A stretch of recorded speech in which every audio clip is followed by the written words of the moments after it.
Welcome to Cape Media News. This is Candid Candidates. Today I am joined by Hadley Luddy, the Democratic nominee for the 4th Barnstable District. Hadley, thanks so much for being here today. Thank you for having me. It's great to be here. So we're sitting down with all the candidates in our region, and we're just kind of trying to get to know the person behind the candidate. So we just want to know about you. So what can you tell us about Hadley? Where are you from?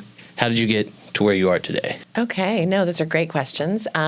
So I'm originally from Amherst, Mass., which is actually where my mom still lives. So grew up in Amherst, which is a super college town, and was a really neat place to grow up. Lots of diversity and lots of, 5 college activity, which was great. And started to come to the Cape actually not until after high school. We really didn't do a lot of traveling when I was a kid. And so I came down with friends after high school to visit Wellfleet, which was the first beach that I went to on Cape Cod, and just really fell in love with the National Seashore. I think it was Whitecrest Beach that was the first place that I visited, and that's, of course, we know, very stunning. So basically just found a way after that point to realize I feel like I'd been really landlocked for most of my young adult life, and wanted to be at the ocean, and just kept finding ways to come back here. I went to school and did my undergrad in Boston and Cambridge, so at UMass Boston and Harvard, and kept coming back every summer, and would come back with groups of friends to rent houses. This is back in the day when you could still do that. You could still find a summer rental, right? And rent with a lot of people.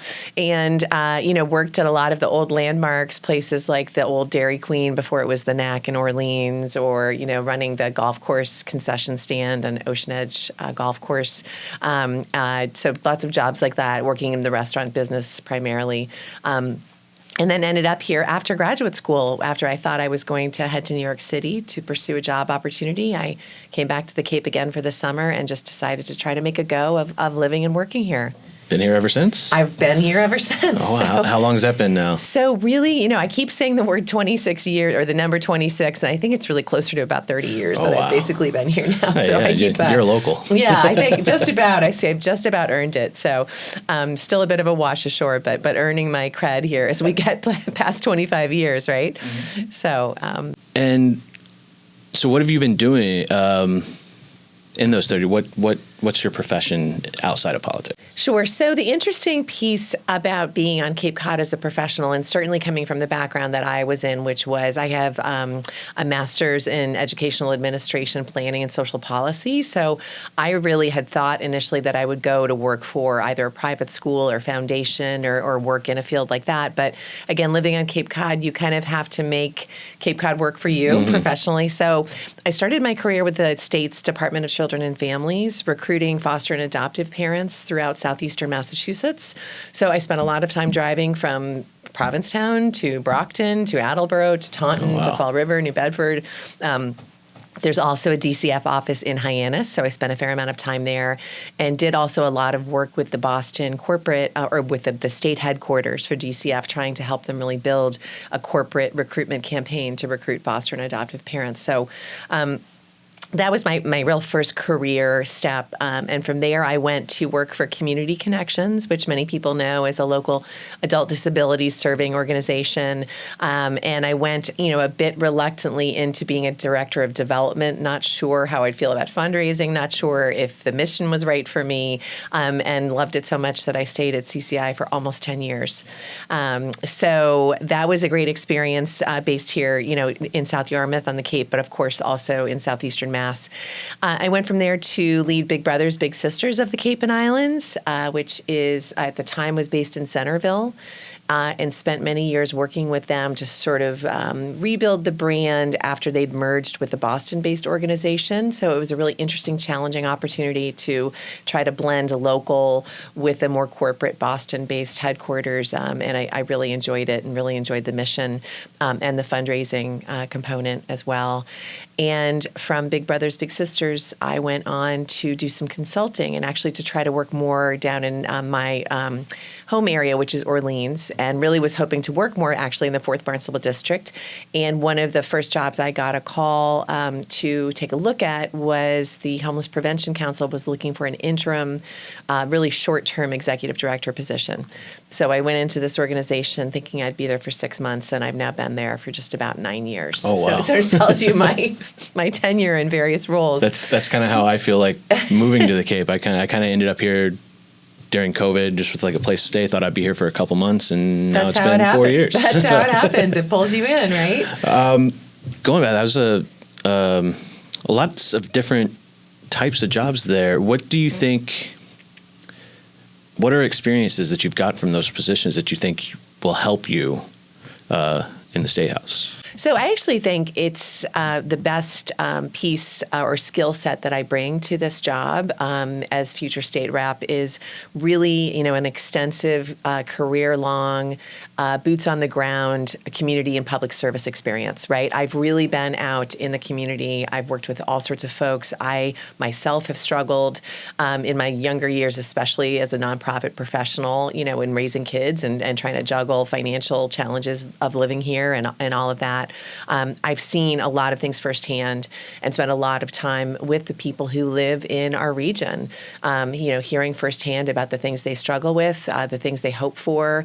And I've spent a fair amount of time also looking more closely at how policy also impacts the people that live and work here. So, in particular, my work now at the Homeless Prevention Council over the last 9 years has obviously been really focused on housing stabilization and financial security for folks that live on the Lower and Outer Cape. And so HPC serves those those 8 towns, 7 of whom are part of the 4th Barnstable district.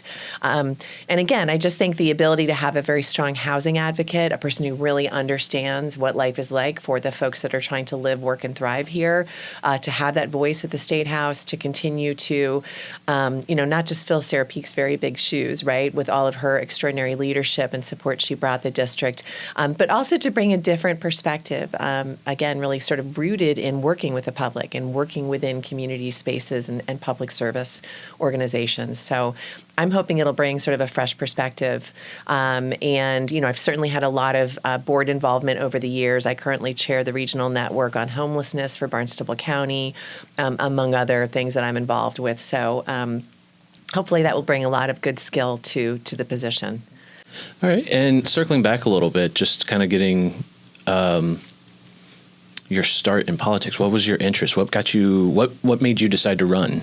So it's a great question. I've thought a lot about actually my sort of long-term, background in loving national politics, which was something my dad and I always really focused on. I lost my dad a few years ago at 91, but for the majority of my sort of voting life, he and I were always really focused in, especially nationally.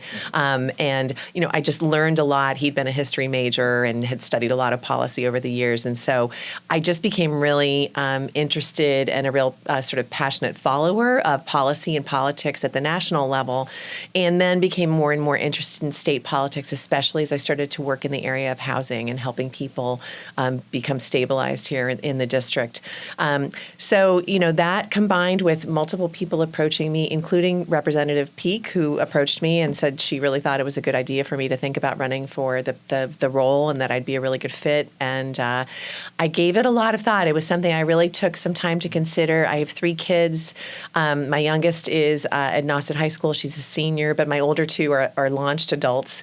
So I kind of pulled the 3 of them together to say, if I'm going to do this, how do we feel about it? If it affects our family, right? It affects my life in the big picture. And, will you guys support me? And will you be right there with me? And they were just beside themselves and just so thrilled to be a part of it. And that's meant a lot to me, too. I really felt like I had is sort of this group of supporters that were cheering from day one, including my own children, and it made me feel really excited about it. So I've spent a lot of time in Boston over the years. It feels very organic for me to be up at Beacon Hill a day or 2 a week and be in the district. So I'm hoping it's going to sort of just bring together, again, a combination of experience and skill set that will really benefit the 4th Barnstable. Something I've been talking with all the candidates about, and it's something that I really find really interesting about the Cape Cod delegation is how well they work together with each other, Yes. even across the aisle. They really do. And that's something that's sorely missing in most of state and national politics in this country. How do you see yourself being a part of that delegation and working with people that you might not you might disagree with sometimes? Sure. Well, listen, I think there's a lot of times that we all have to just agree to disagree, right? But at the core of it all, I think one of the reasons the Cape and Islands delegation works so well together is we have so much in common around concerns that we're all focused on. So whether it is issues like the housing crisis or protecting our environment, we are all worried about these things, right? We might see some of these nuanced pieces of it a little bit differently, but we're all really committed to preserving our community, but also helping it to grow and support the folks that want to live and work here and in our existing workforce and seniors and others that are just trying to continue to live in our community. So I do think it's unique to the delegation. I hope it will continue. And I'm really looking forward to being a partner with the members of the delegation. And I will also say, it's been really interesting to me in the 4th Barnstable District, which is a very diverse political district in the sense that we've got many red pockets, we've got plenty of purple parts of the district, and then a lot of more progressive, left of center Democrats. So it's a really interesting journey to sort of go through all the towns. One of my favorite pieces of being out in the community has been door knocking.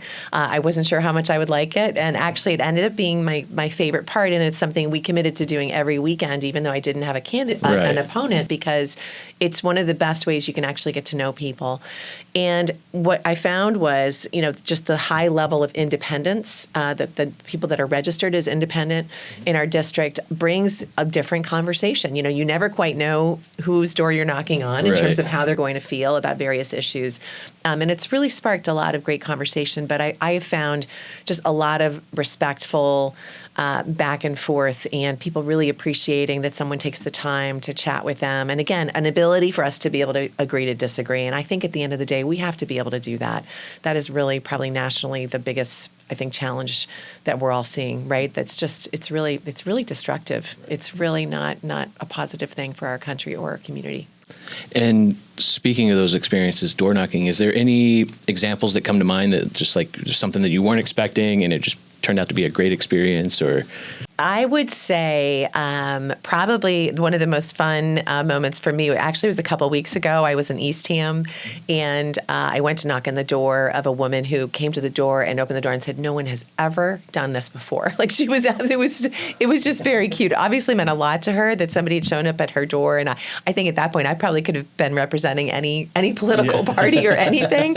I just thought it was really, really sweet that sort of the appreciation that, especially in the 4th Barnstable, it's a very rural community, right? So when you're walking down a dirt road to get to somebody's house and you've made that effort, I think that piece was nice. The very welcoming, vibe that people had for the most part. I would say that overall, that was probably the greatest takeaway. It was just, welcoming, warm people that were both excited to have the chance to say something about what they felt around a particular issue, really eager to get to know who would be representing them going forward. And I think those kinds of connections are really important, again, in a community that can be awfully isolated at times. We need to do more to bring people in. So I hope to be able to do that. So, Hadley, thank you so much for sitting down with me today, and we'll love to have you back in the studio. Thanks so much for having me. I'd love to be back.